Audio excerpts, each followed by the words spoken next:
now, we are effectively all the announcements are over for E3 except for whatever Nintendo's going to drop tomorrow in the morning. How would you guys say E3 is overall? I mean, it seems like there've been some cool games showcased. Nothing totally, completely shocking. I mean, I don't know, like a Cyberpunk show was cool to see that, but it's like we haven't seen the gameplay yet on that. Anything that has really stood out to you guys is, something that just blew your mind out of everything you've seen over the past 3 days? Well, I mean, I think E3's changing, right? Yeah. I mean, E3's changing as it becomes more of a consumer show and changes the way it goes. And I think it's going to change the way we're going to present games and what we're going to get to see. Yeah. But like Cyberpunk looked way better than I thought. Like what I thought it was going to be. Cool. But that is the same thing too. We're going to get a lot of things that are videos that aren't gameplay yet. I saw a lot of games that I was like, even like Fallout 76. After even Todd sat there and explained it, I was like, I get what you're going for. That's not even here at E3. Yeah, but I need to play it to understand. There's just, it got to that point of so much info, but just not enough for me to truly understand. No, he was here and I was asking a bunch of questions, and it's just like they're explaining some of it, but the fact that the game's not here and it's coming in November, it's kind of difficult to really evaluate like what's there, right? What is there? And I think that's the thing that I got from even Microsoft. I got that from Ubi. Yeah. I mean, we're getting a chance to play some of these, especially the ones that are coming sooner. But a lot of them, we're going to have to just go with some of the trailers and what we learn around them. Yeah. And I think that's kind of part of the change of E3, right? Is to focus more on games that are coming out in 2018. Here and now, yeah. You know what I mean? And less of the games that are coming out in the future. So we'll see as E3 changes more and more. But I do look around and say, look, there's a lot of great games for a lot of people with a lot of different tastes. Yep. And I think that's important. I mean, that's the most important important thing. That's cool. There's a lot of stuff out there. Yeah, it's good. So and tomorrow we'll get some Nintendo.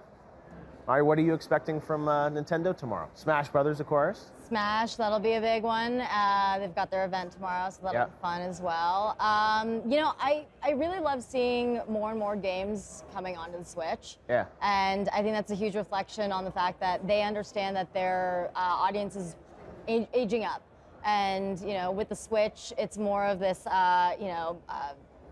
beautiful sort of mature sort of platform. And so I think with more and more of these games coming onto it, I think they understand that it's us playing, not just our children. I know the rumors have been floating around for Fortnite on the Switch. Yeah. I've heard it, and I actually spoke with someone from Epic earlier, and I was too afraid to ask because I don't want to know the answer. Did they give you an NDA that you had to sign? No, nothing to sign this time. But I'm like, I really hope that happens because we're going to talk about a console seller right now. I really feel like playing the Nintendo Switch via Wi-Fi in bed. I'm just so excited for Nintendo right now because growing up on a Nintendo system, I was so frustrated with the Wii U generation. I purchased every game, I played every game, and I was the only one in the neighborhood that had a Nintendo, and it wasn't a good thing like when I was a kid, No, I think Fortnite, it's on every platform out there, so it's coming to Switch. It's a question of when. And I hope that's one of their biggest announcements tomorrow because I know that game is so socially relevant right now. It'll sell millions of consoles. Well, and I wonder, who knows? Maybe they'll drop it right away, or it's like the kind of thing where I think if once they announce it, it may come out quickly too. Because I don't see, I'm actually surprised it's not on Switch yet, because it's on every phone out there, every device, every computer, every console. So it's like you think, and I think it would be a pretty compelling experience to be able to play Fortnite like that, because you're not playing against someone on a console or PC from your phone, but maybe on a Switch.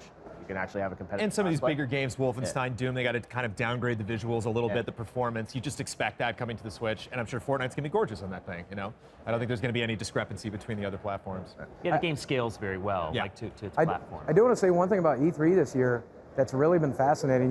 My friends, I live in Bentonville, Arkansas, so my friends over at Walmart dropping the ball with the big Walmart big Canada this year. Walmart Canada. I know country. I know people that work on that team still right now. Oh, really? And I asked them at some point. I'm like, hey, what happened? They're like, oh, we just messed up.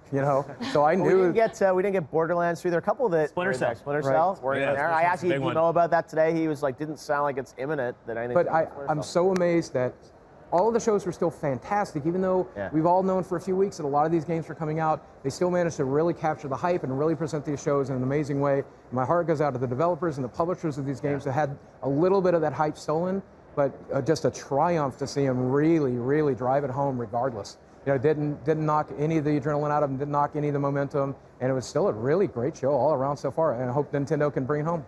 So quickly, go around. Game of the show so far, Brandon? My game of the show so far. Haven't played a lot, I know. Spider-Man. I mean, I'm just so crazy about that. All right, Andy? Yeah, I mean, I'm super psyched to play Spider-Man. I think it's, everything comes from the play. I think I'll tell you, not my game of the show, but my surprise of the show, the thing that I'm really excited for is the Elder Scrolls Blades. Yes. Wow. Like that is a game I didn't know I was going to be so excited about. Even like they kind of asked, I was like, and then I was kind of watching, I was thinking to myself, I have a hard time finding great mobile games. And like to be able to play Elder Scrolls in a lot of different ways and kind of take it with me and do different things and just, play in that world and spend more time in that world, like I'm all about that. So that's one of those things that's really piqued my interest, and like I want to play that soon. All right. I'm so excited for Ghost of Tsushima, but I gotta say Fallout 76. Okay. I am excited to create shows around it. I think the fact that it's a giant map with probably not too many people on it. So when you do run into people, it'll be a huge surprise, and I think that'll be a lot of fun. Awesome. Boogie? I want to say Death Stranding because it looks just so bizarre and unique, but without a release date, I can't really give it to the show. And you can ask Kojima, he's coming up. I'm waiting right here. I'm not moving from this spot till he's here. Boogie's about he's like, I was going to say Fallout 76, but I just realized today there can't be VATS in Fallout 76, and I'm a VATS player, so I'm Well, so I talked really to Todd. concerned. He said there is real-time VATS, is what he calls it. If there is, then they're saving me. I need VATS like, to play. How are you going to do that with the slow-mo? He's like, no slow-mo, it's all real-time. But again, these are the kind of things that we didn't get in the presentation yesterday, and like those are major questions that people have about the game. When it comes to game of the show, as a Spider fan, as a Marvel fan, dyed in the wool, born in the blood of Spider-Man. All right. I'm chomping at the bit. I want to play it right now. I'm leaving the studio as soon as Kojima shakes my hand, and I'm going to go find a demo, and I'm going to play it. All right. Whether they want me to or Hopefully not. it's playable. Someone told me it's at Sony tonight because some people are even playing it, so it sounds like it is playable in some form. All right, well, guys, thanks so much for all your insights on all things PlayStation. And